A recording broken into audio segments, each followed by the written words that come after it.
Everyone, this is my another lecture of medical surgical nursing. तो इस video में हम बात करेंगे सीओपीडी के बारे में। ठीक है, तो लेक्चर को स्टार्ट करते हैं। COPD is a chronic progressive respiratory disorder characterized by persistent air flow limitation. Basically ये हमारी रेस्पिरेटरी कंडीशन होती है जिसमें क्या होता है, हमारा जो एयर फ्लो है वो अच्छे से नहीं हो पाता है। ठीक है, ये क्रोनिक कंडीशन होती है। क्रोनिक का मतलब जो बहुत टाइम से चली आ रही है या फिर जिसका ऑनसेट जो होता है ग्रेजुअल होता है। ऐसे सडनली एक दिन में ये प्रॉब्लम क्रिएट नहीं होती है। ठीक है, प्रोग्रेसिव का मतलब होता है जो टाइम टू टाइम बढ़ती ही रहती है। ठीक है, तो जो सीओपीडी होता है वो एक क्रोनिक डिसीज़ होती है, प्रोग्रेसिव डिसीज़ होती है, जिसकी वजह से हमारा जो एयर फ्लो होता है वो लिमिट कर जाता है, मतलब एयर फ्लो अच्छे से नहीं हो पाता है। ठीक है, ये अब होती क्यों है? बेसिकली क्या होता है, जब कोई भी नॉक्सियस पार्टिकल का मतलब होता है any particle which are causing any type of damage to the organ specially lungs.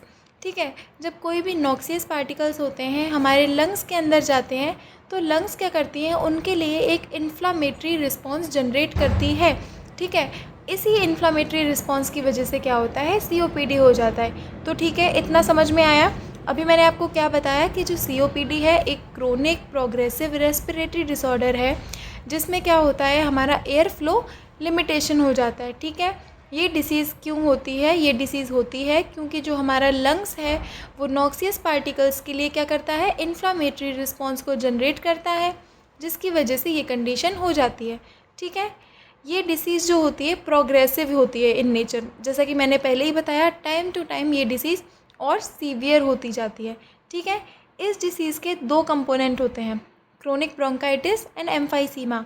Earlier इसमें एस्थमा भी इंक्लूडेड था, बट क्योंकि जो एस्थमा है वो रिवर्सिबल है एंड सीओपीडी में हम वो वाली डिसीज़ को रखते हैं जो इरिवर्सिबल होती हैं, इसलिए एस्थमा इसमें से हटा दिया गया था। ठीक है, तो अभी के टाइम पे अगर कोई आपसे पूछे कि which are the component of COPD, तो आप बोलेंगे क्रोनिक ब्रोंकाइटिस एंड एम्फाइसीमा। ठीक है, तो अब हम बात करते हैं क्रोनिक ब्रोंकाइटिस के बारे में। ठीक है, बेसिकली ये एक ऐसी कंडीशन है जिसमें पेशेंट को प्रोडक्टिव कफ आता है for more than 3 months in 2 consecutive years.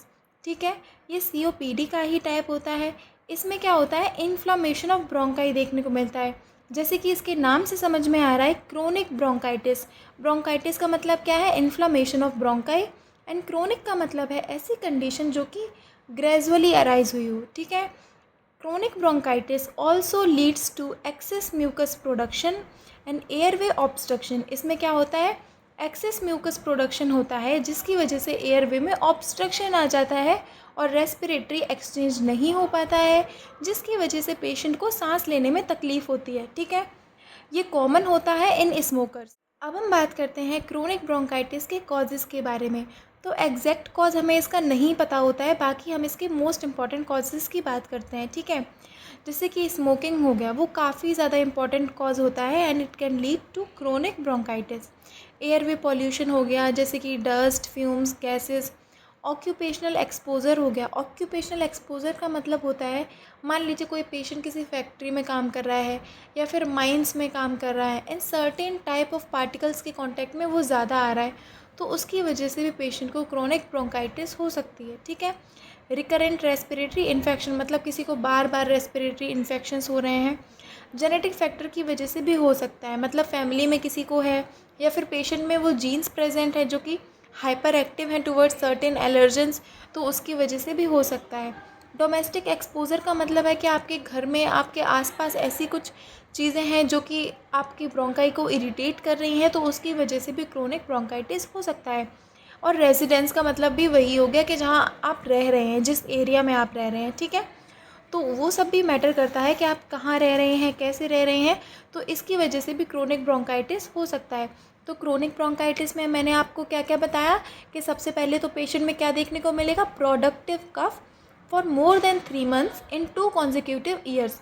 ठीक है, ये सीओपीडी का टाइप होता है, इसमें ब्रोंकाई का इन्फ्लेमेशन होता है, इसकी वजह से एक्सेस म्यूकस प्रोडक्शन होता है, जिसकी वजह से क्या हो जाता है, airway obstruction and respiratory failure हो जाता है, क्योंकि रेस्पिरेशन नहीं हो पाएगा ना, एंड पेशेंट को सांस लेने में तकलीफ आएगी। ठीक है, तो अब हम बात करते हैं क्रोनिक ब्रोंकाइटिस की पैथोफिजियोलॉजी के बारे में। ये काफ़ी सिंपल है, आपको बिल्कुल अच्छे समझ में आ जाएगी। सबसे पहले क्या होता है, पेशेंट का एक्सपोजर होता है to certain type of dust, allergen और इरिटेंट्स। ये इरिटेंट्स क्या कराते हैं, कंटिन्यूअस इरिटेशन कराते हैं हमारे ब्रोंकियल ट्री में। इरिटेशन की वजह से क्या होता है, कुछ सर्टेन अडेप्टिव चेंजेस आते हैं हमारे एयरवे में। जैसा कि आपने पढ़ा होगा ना कि जब हमारी सेल जो है वो अनफेवरेबल कंडीशन में होती है तो उस कंडीशन में सर्वाइव करने के लिए वो अपने अंदर कुछ अडेप्टिव चेंजेस लेके आती है, ठीक है, जिसकी वजह से वो वहाँ पे सर्वाइव करने की कोशिश करती है। तो इन चेंजेस को बोलते हैं हम अडेप्टिव चेंजेस। तो हमारे एयरवे में क्या हुआ, ये अडेप्टिव चेंजेस हो गए। ये चेंजेस हमें 3 तरीके से देखने को मिलते हैं। सबसे पहले क्या होता है कि जो म्यूकोसिलियरी एक्शन होता है वो पैरालाइज हो जाता है।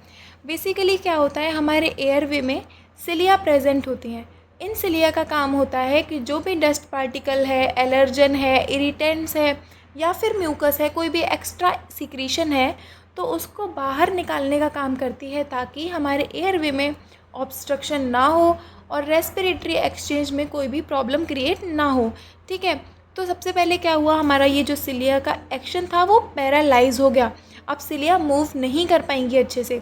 दूसरा काम है, जो हमारी गॉबलेट सेल्स होती हैं उन्होंने म्यूकस का सेक्रेशन। और तीसरा क्या होता है, हमारी जो सब म्यूकोसल ग्लैंड होती हैं उनका हाइपरप्लेजिया हो जाता है। हाइपरप्लेजिया मतलब इंक्रीज़ इन नंबर, वो नंबर में बढ़ जाती हैं, जिसकी वजह से क्या होता है, और ज़्यादा म्यूकस प्रोडक्शन होता है उनकी वजह से भी।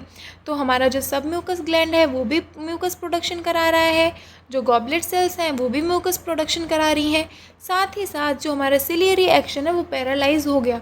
अब आप खुद सोचो, हमारे एयरवे में क्या हुआ है, म्यूकस बन रहा है, ठीक है, गॉबलेट सेल्स भी बना रही हैं, सब म्यूकोजल सेल भी बना रही हैं, लेकिन जो चीज़ें, जो सिलिया हमारी उस म्यूकस को बाहर लेके जा रही थी, उसको निकलवा रही थी हमारे एयरवे से, उन्होंने अपना काम करना बंद कर दिया, ठीक है। तो उसकी वजह से क्या होगा, वो म्यूकस सारा हमारे एयरवे में डिपॉजिट हो जाएगा, एक्यूमुलेट हो जाएगा, ऑब्स्ट्रक्शन क्रिएट कर देगा और एयर को पास होने के लिए जगह ही नहीं मिलेगी, वो एयर का एक्सचेंज अच्छा नहीं हो पाएगा, जिसकी वजह से रेस्पिरेटरी फेलियर हो जाएगा, ठीक है। तो अब आपको समझ में आया कि हमने इतना सारा म्यूकस क्यों एक्सक्रीट करवाया। बेसिकली जो हमारी ब्रोंकाई है वो काफ़ी ज़्यादा इरिटेटेड है और जो म्यूकस होता है वो एक लेयर बना लेता है हमारी इरिटेटेड ब्रोंकाई पे और साथ ही साथ सूदनिंग इफ़ेक्ट प्रोवाइड करता है। तो इसीलिए उस कंडीशन में सर्वाइव करने के लिए हमारी लंग्स ने क्या किया, ये अडेप्टिव चेंज अपनाया, जिसकी वजह से हमारी जो इरिटेटेड ब्रोंकाई थी उसको सूदनिंग इफ़ेक्ट मिले। तो उसने अपनी तरफ से तो पूरी कोशिश की कि मैं अब उस कंडीशन को ठीक कर लूँ और ये जो भी दिक्कत आ रही है वो ना हो, लेकिन उसकी वजह से क्या हो गया, हम पेशेंट को और ज़्यादा प्रॉब्लम हो गई, उसको सांस लेने में दिक्कत हो गई क्योंकि रेस्पिरेटरी फेलियर हो गया, रेस्पिरेटरी एक्सचेंज ही नहीं हो पा रहा है अच्छे से। तो ये थी हमारी पैथोफिजियोलॉजी। तो अब हम बात करते हैं क्रोनिक ब्रोंकाइटिस के क्लिनिकल फीचर्स के बारे में, जो कि काफ़ी ज़्यादा इंपॉर्टेंट होते हैं। जैसा कि मैंने आपको बताया था, इस कंडीशन में काफ़ी ज़्यादा म्यूकस जो है सीक्रेट हो रहा है, इस वजह से पेशेंट को प्रोडक्टिव कफ आता है। प्रोडक्टिव कफ का मतलब होता है कफ के साथ स्पुटम का आना, ठीक है। इसमें टर्न्स ऑफ म्यूकस देखने को मिलता है क्योंकि म्यूकस इतना ज़्यादा सीक्रेट हो रहा है, इसलिए ये इसका करेक्टरिस्टिक फीचर है कि हम इसको बोलते हैं कि इस कंडीशन में टर्न्स ऑफ म्यूकस देखने को मिलता है या फिर कप फुल ऑफ म्यूकस देखने को मिल सकता है। तो एमसीक्यूज़ में ये क्वेश्चन पूछे जा सकते हैं कि वो कौन सी कंडीशन है जिसमें कप फुल ऑफ म्यूकस देखने को मिल सकता है। तो आंसर होगा हमारा क्रोनिक ब्रोंकाइटिस। इसमें हाइपोक्सिया देखने को मिल सकता है, हेमोप्टिसिस देखने को मिल सकता है। हेमोप्टिसिस का मतलब होता है जब स्पुटम में ब्लड आता है, ठीक है, और ब्लू ब्लॉटर देखने को मिल सकता है। ये काफ़ी ज़्यादा एमसीक्यू में पूछा जाने वाला सवाल है, ठीक है। ब्लू ब्लॉटर क्यों होता है, बेसिकली क्या होता है, क्योंकि हमारे जो एयरवे है उसमें म्यूकस फिल्ड है, ऑब्स्ट्रक्शन है, इस वजह से हमारा गैसेस का एक्सचेंज नहीं हो पा रहा है, जो ऑक्सीजनेटेड ब्लड है वो काफ़ी ज़्यादा कम हो रहा है, डीऑक्सीजनेटेड ब्लड बढ़ रहा है। और जब हमारे ब्लड में ऑक्सीजन कम हो जाती है, CO2 ज़्यादा आता है, तो क्या क्या सिम्टम्स आते हैं, हमारे नेल्स ब्लू हो जाते हैं, हमारे लिप्स ब्लू हो जाते हैं, तो साइनोसिस रहता है बेसिकली। इसीलिए हम इस कंडीशन को बोलते हैं ब्लू ब्लॉटर, ठीक है। तो ये कंडीशन कहाँ प्रेजेंट होती है, क्रोनिक ब्रोंकाइटिस में। हमारा जो हीमोग्लोबिन लेवल है वो भी कम देखने को मिलता है, 5 mg/dl तक। कंपनसेटरी टैकीपीनिया हो सकता है, ठीक है। वीजिंग हो सकती है क्योंकि यहाँ पे फ्लूइड अक्यूमुलेट है एंड चेस्ट कंजेशन भी देखने को मिल सकता है। अब हम बात करते हैं डायग्नोस्टिक इवैल्यूएशन के बारे में।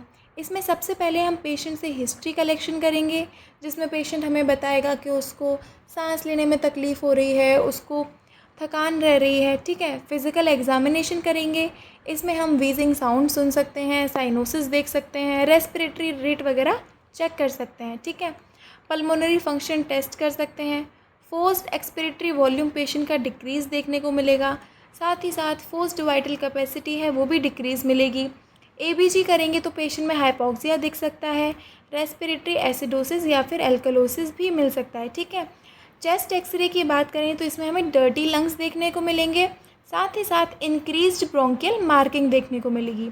अगर हम सीबीसी करेंगे तो उसमें हमें हीमोग्लोबिन काउंट लो देखने को मिलेगा। पॉलीसाइथीमिया भी मिल सकता है जो कि कंपनसेटरी होता है। पॉलीसाइथीमिया का मतलब होता है इंक्रीज्ड आरबीसी काउंट, ठीक है। इकोकार्डियोग्राफी भी कर सकते हैं, ये हमें बेसिकली बताएगा कि हमारी लंग्स की वजह से हमारा हार्ट भी अफेक्ट हो रहा है, ठीक है। इसकी वजह से क्या होता है, राइट वेंट्रिकुलर फेलियर हो जाता है, जिसको हम कोर पल्मोनेल भी बोलते हैं, ठीक है। तो ये था हमारा डायग्नोस्टिक इवैल्यूएशन।